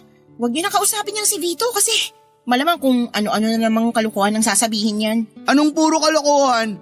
Ang sabihin mo, natatakot ka lang malaman ni nanay ang totoo. Ano ba kasi yung totoo na yon? Sabihin mo nga sa akin. Huwag niyo na po kasing alamin yun. Wala lang po yun. Eh kung wala lang yon, hindi ka dapat matakot. O ano na, Vito? Naiinip na ako sa sasabihin mo. Nakita ko pong may kahalikang lalaki si ate Susan kanina. Hinatid po siya dito nun sa bahay. Tapos inamin ni ate na boyfriend niya yun. Ano ka mo? Totoo ba yung sinabi ng kapatid mo? Siyempre po hindi. Anong hindi? Eh galit nga si nanay sa mga sinungaling. Kaya bakit ako magsisinungaling? Totoo yung sinabi ko. Kitang-kita ng dalawa kong mga mata. Tumigil ka na nga. Napakasumbongero mo. Huwag mong pagdiskitahan ng kapatid mo. Kausapin mo ako, Susan. Ano pa po bang pag-uusapan natin? Eh alam ko na kung saan yun pupunta. Kung ganon, totoo nga na may boyfriend ka na? Kabilin-bilinan kong wag na wag ka munang magbo-boyfriend. Pero hindi mo ako sinunod. Ilang buwan lang naman gagraduate ka na sa kolehiyo. Hindi ka pa talaga nakapaghintay. Sawang-sawa na ako maghintay at sundin kayo. Puro na lang kayo pagbabawal na para bang mapapasama ako pag nag-boyfriend ako. Nakakapagod na kayo sundin. Ikaw pa talagang napagod ako. Tinanong mo ba kung ayos lang? Ang tanging hiling ko lang naman ay magtapos muna kayo ng pag-aaral ni Vito bago kayo makipagrelasyon. Akala ko pa naman naiintindihan mo, pero mas masahol ka pa sa kapatid mong matigas din ang ulo. Bakit na naman po ako nasali sa usapan? Si Ate Susan po yung may kasalanan. Kaya siya lang ang dapat niyong pagalitan. Damay ka na doon dahil pareho kayong pasaway at sakit sa ulo ko.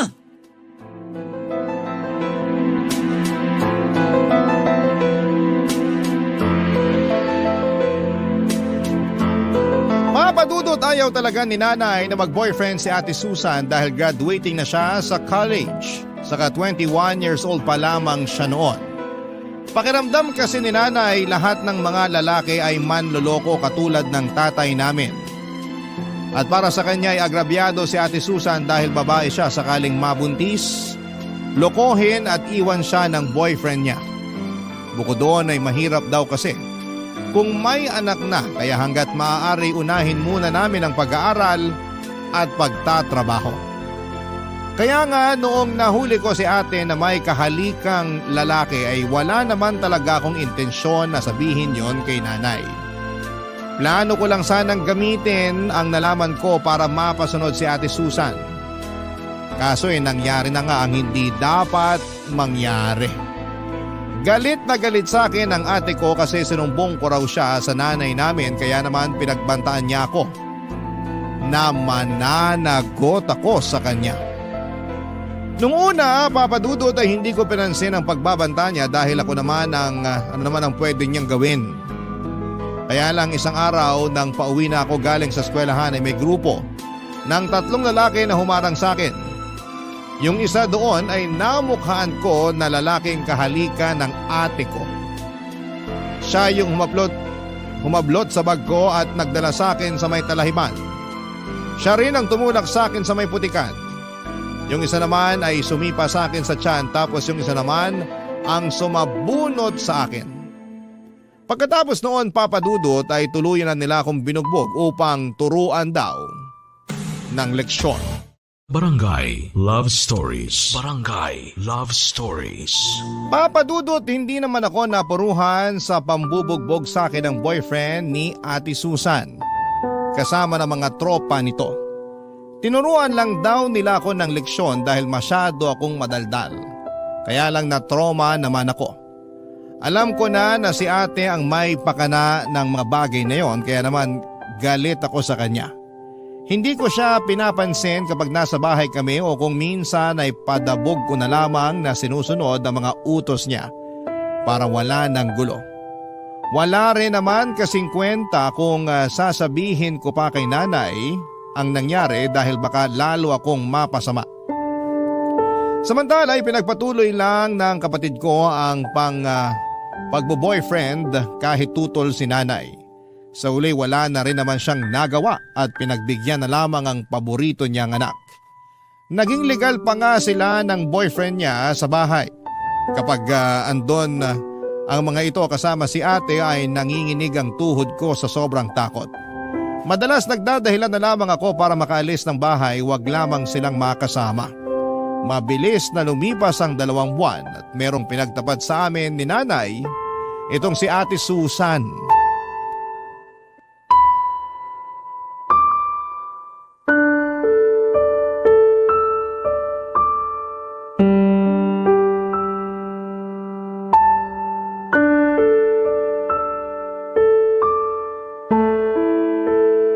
Nay, aalis na po ako.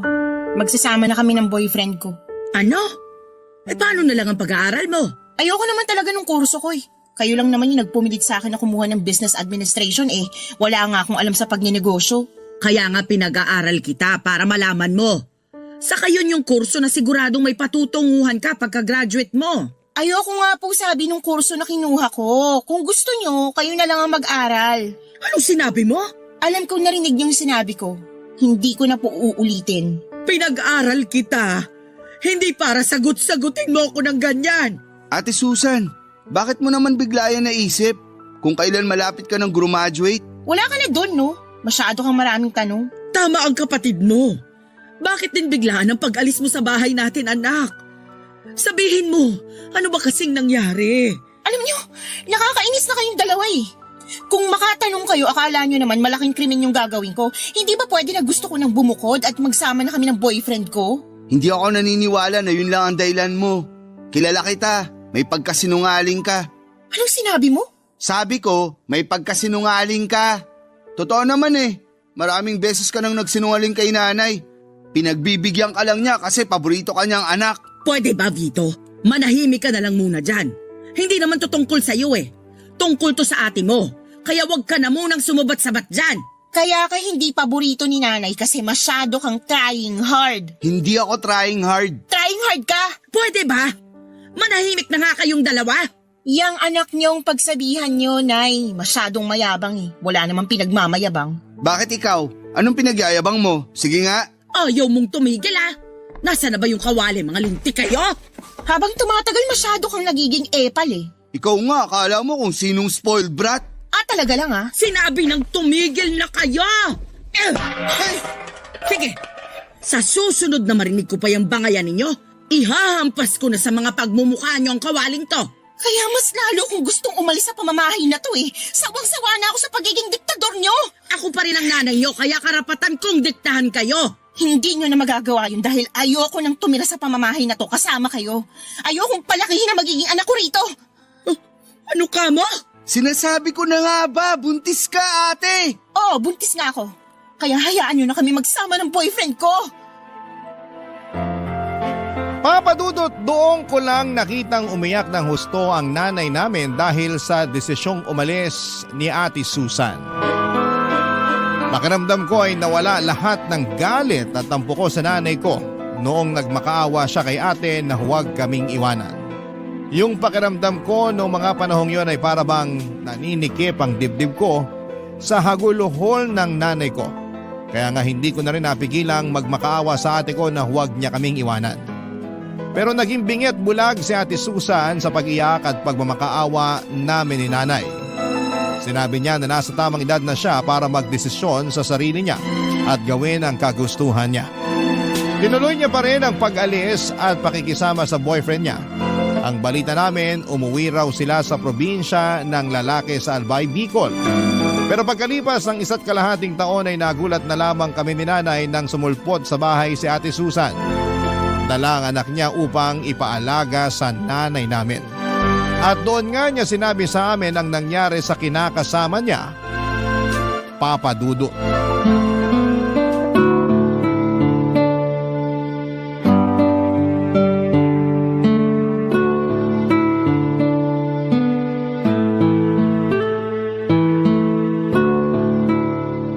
Grabe yung iyak ng apo ko.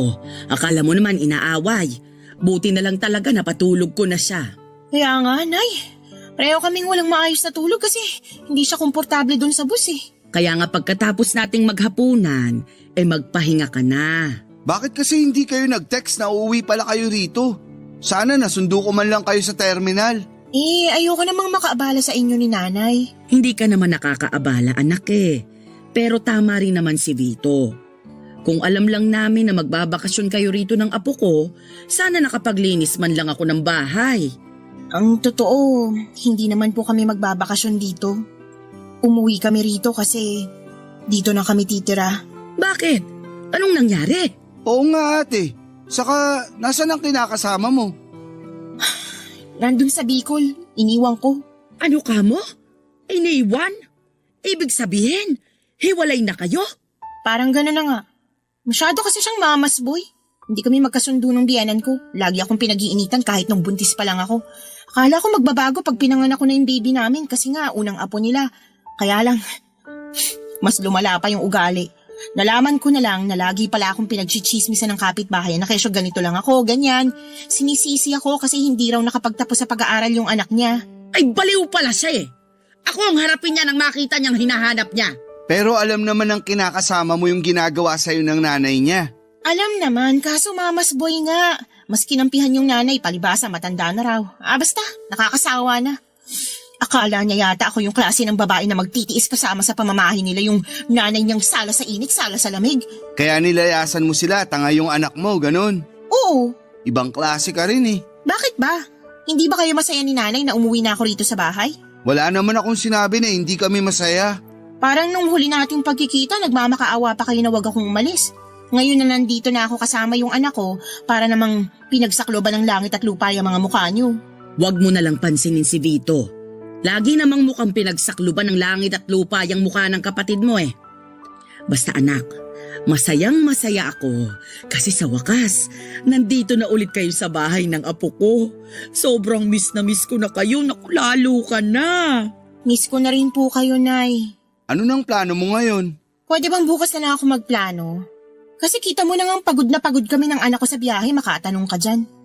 Huwag ka mag-alala kasi may pera naman ako na itatabi. May pang-ambag ako kahit man lang sa pagkain natin. Akala mo yata nagbakasyon na ako dun sa Bicol. Nagtitinda-tinda naman ako ng ice candy tsaka yelo nung summer kaya kahit papano may kinita ako. Kung yun ang inaalala mo.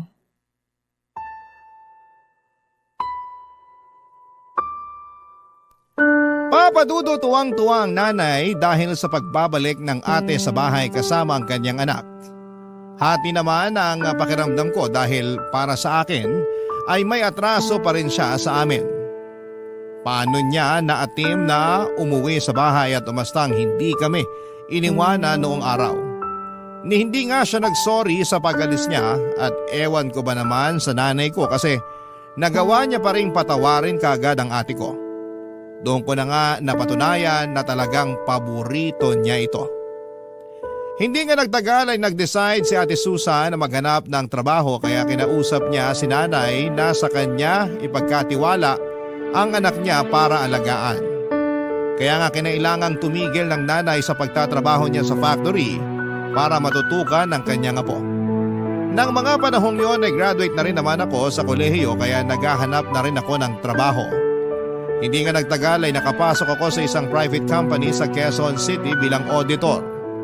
Nakapasok naman si Ate Susan bilang quality control inspector sa isang planta sa Pasig. Simula noon ay dalawa na kami ng ate ko ang naghahanap buhay kaya lang ay napansin ko na hindi siya patas. Lalo na sa mga hatian namin ng gastusin sa bahay. Minsan ay hindi siya nag-aambag. Kaya madalas kaming kapusin. Bukod doon, papadudot ay nagbubuhay dalaga na ang kapatid ko at tuluyan ng pinaubaya sa nanay namin ang pag-aalaga sa kanyang anak. Bagay na labis kong kinakainis, papadudot. Ang lagi niyang dahilan ay malungkot siya dahil sa nakaraan. Barangay Love Stories. Barangay Love Stories. Papadudot dahil sa pagbubuhay dalaga ni Ate Susan ay lagi kaming nagtatalo tungkol sa hindi niya patas na pagbibigay ng pera kay nanay para sa mga gastusin sa bahay. Kaya lang lagi akong pinagsasabihan ng nanay namin na unawain ko na lamang ang ate ko dahil nga meron itong pinagnaraanan. At may anak na rin naman ito na ginagastosan. Sa totoo lang ay inis na akong unawain si ate. Dahil paano naman ako? Lagi na lang damdamin niya ang mahalaga. Paano naman ang sa akin? Nagdaan ng 3 buwan na balitaan namin na umuwi raw sa kainta ang tatay ng anak ni Ate Susan para kausapin siya at suyuin na makipagbalikan sa kanya. Ayaw nga ni nanay na magkabalikan sila matapos ang nangyari sa kanila sa Bicol. Kaya lang ay hindi naman namin hawak ang pag-iisip ni Ate Susan.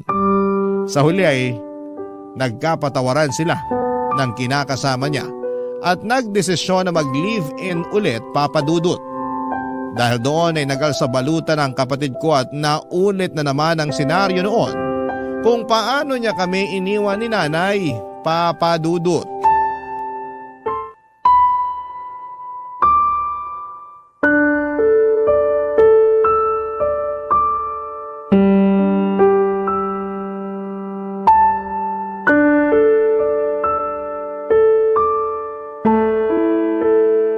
Anak naman, huwag ka nang umalis. Huwag mo na kaming iwan ng kapatid mo. Ano ba yan, Nay? Kung makaiyak kayo dyan, para kayong kinakatay na baboy? Ate Susan, ano ba? Nanay pa rin natin yung binabastos mo. Ay nako, sumabad na naman yung nagbabait-baitang anak. Hindi ako nagbabait-baitan. Saka hindi to tungkol sa akin, okay? Palibasa, wala kang konsensya eh. Iiwan mo na naman si nanay kung kailan napamahal na siya sa apo niya. Magsasama na nga ulit kami ng tatay ng anak ko. Ano bang mahirap intindihin doon? Yung pag-uugali mo yung mahirap intindihin. Wala namang kasing kaso kung magsama kayo. Pero hindi ka marunong magparamdam kahit man lang sana kay nanay. Hindi ka tumatawag o nagte-text. Hindi ka marunong mga musta sa amin dito sa bahay. Maiisip ko pa ba yun? May anak nga akong inaalagaan. Hindi katwiran yun. Ang sabihin mo, wala ka na talagang respeto sa nanay natin. Oh, tapos ngayon, aalis ka na naman. Sigurado ako na hindi ka na naman magpaparamdam sa amin ni nanay. Magaling ka lang pag may kailangan eh. Doon ka lang namin nararamdaman. Nasasabi mo lang yan kasi hindi mo pinagdadaanan yung mga pinagdaanan ko. Hindi ko na kailangan pagdaanan yung mga mali-mali mong desisyon sa buhay. Anong sabi mo? Pwede ba? Tama na nga yung pagtatalo ninyo. Hanggang ngayon ba naman parang bata pa rin kayo mag-away? Baka nakakalimutan ninyo. Magkapatid kayo. Si Vito yung pagsabihan nyo, Nay. Siya lang naman yung masyadong epal eh. Akala mo kung sino makapagsalita porque mas malaking kinikita? Hindi ako nagmamalaki sa'yo. Saka pinagtrabahuan ko lahat ng meron ako. Sus, ngayon lang yan. Mawawala rin yung yabang mo. Tumigil na nga kayo. Huwag na kayong mag-away. Naririndi na ako sa mga boses ninyo. Kung gustong umalis ni ate, hayaan nyo na lang, Nay. At bakit ko gagawin yon? Ayoko ngang mawala ang ate mo. Ayoko ring mapalayo sa apo ko. Tigilan nyo na nga po yung pagiging madrama nyo. Hindi naman kami titira sa ibang bansa. Dito pa rin kami sa Pilipinas. Malayo nga lang sa bahay natin. Kung bakit ba kasi babalik ka pa ulit sa Albay? Pwede namang dito na lang kayo ng anak mo sa Kainta. Mahirap po pa talagang intindihin. Gusto nga ng kinakasama ko na doon na kami tumira. Plano na rin namin magpakasal at bumuo ng sarili naming pamilya. Kung tungkol naman doon sa nanay niya yung inaalala nyo, naisip ko, tama rin naman siya nung nag-usap kami. Pwede ko pa rin naman bigyan ng isang pagkakataon yung nanay niya. Tsaka magulang pa rin siya ng tatay ng anak ko kaya dapat ko pa rin siyang respetuhin. Nakakatawa na.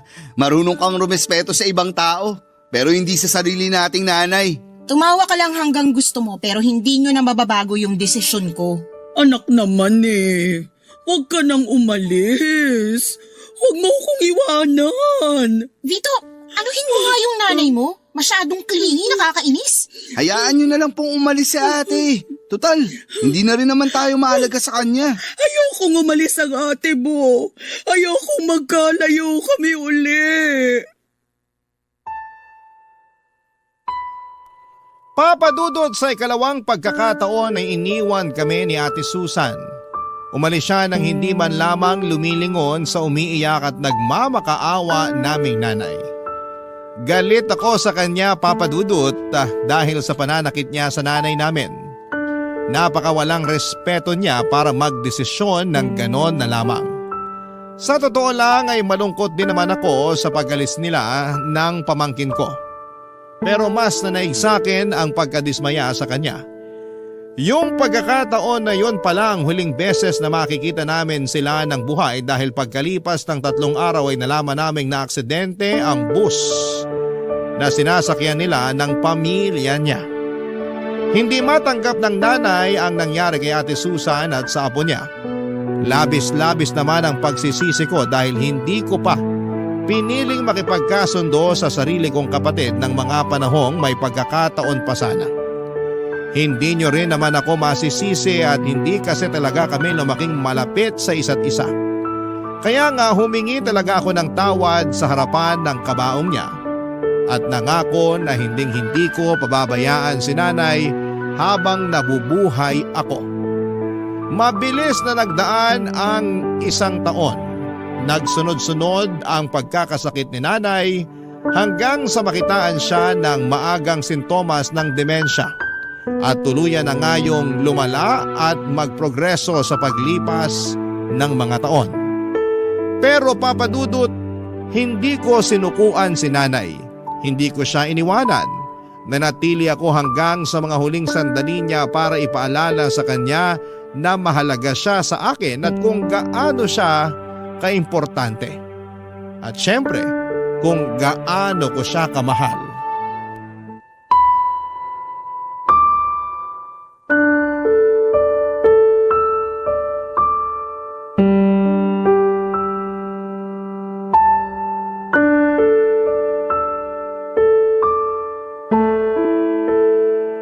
Nay? Nay, gising na po kayo para magmerienda? Ayoko pagising. Sayang naman. Nagluto pa naman ako ng paborito niyong pancake. Pancake? Nasaan pancake ko? Ito po oh. Hinati ko na yun ng maliliit para isusubo niyo na lang. Ay nako, paborito ko nga ito. Akin na, para makain ko na. Ay teka, sino ka ba? Paano ka nakapasok sa bahay ko? Nako, si nanay. Nakalimutan na naman ako. Hindi kita nakalimutan. Hindi lang kita maalala. O sige po, magpapakilala ulit ako. Ako po si Vito, anak niyo. Vito? Anak ko? Opo, yung bunso niyo. Wala talaga akong maalala na may anak ako na pangalang Vito. Pero meron akong naaalala na may anak ako. Kaya lang hindi Vito ang pangalan niya. Ano po? Susan! Ah, si Ate Susan po. Oo! Nasaan na ba si Susan? Parang matagal ko nang hindi nakikita yung anak kong yun. Kasi po. Kasi ano? Sige ka! Hindi ko kakainin tong pancake pag hindi si Susan ang nagpakain sa akin. Ay, kasi po, Nay, ano? Ano nga? Wala na po si Ate Susan. Anong wala na si Susan? Imposible naman yun. Kahapon lang nagkita kami. Ginawan pa nga niya ako ng pancake tapos sabi niya, kakainin daw namin ng sabay yung ginawa niya. Baka panaginip niyo lang po yun. Kasi matagal na pong patay si Ate Susan. Hindi patay si Susan. Nagsisinungaling ka lang. Hindi po ako nagsisinungaling. Pero naiintindihan ko po kung hindi niyo na matandaan.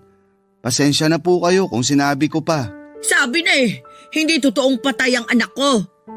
Pero saan ba kasi siya pumunta? Hindi ko po alam pero kapag kumain kayo baka bumalik na po siya. Talaga? Opo. Kaya kumain na po kayo ha? Kaso gusto ko si Susan magpakain sa akin. Si Ate Susan po magpapakain sa inyo sa susunod. Pero sa ngayon, ako na lang po muna. Promise? Si Susan sa susunod Opo, promise po. Yay! Subuan ko na po kayo.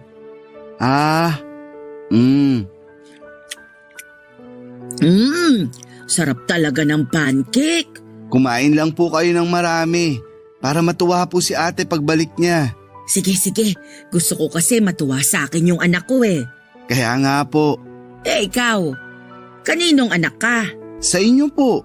Wala talaga akong matandaan na may anak akong kapangalan mo. Pero, sige, simula ngayon, anak na kita.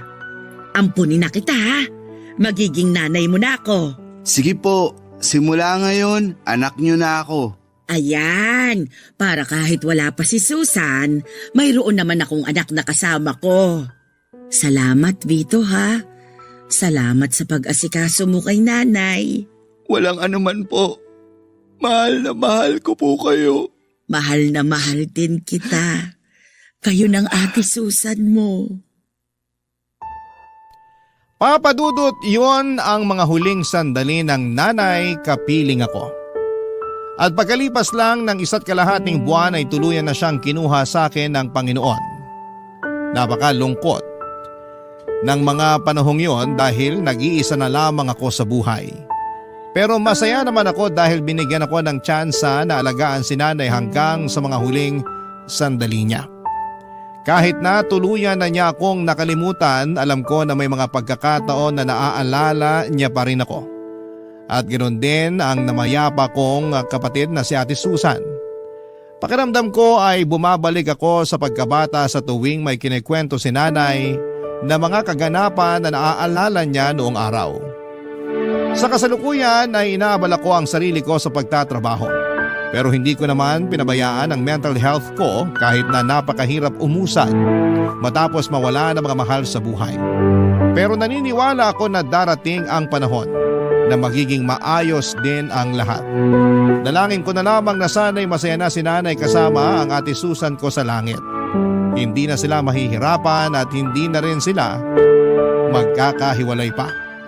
Hanggang dito na lamang po ang sulat ko at sana'y mapili ninyong i-ere sa Barangay Love Stories.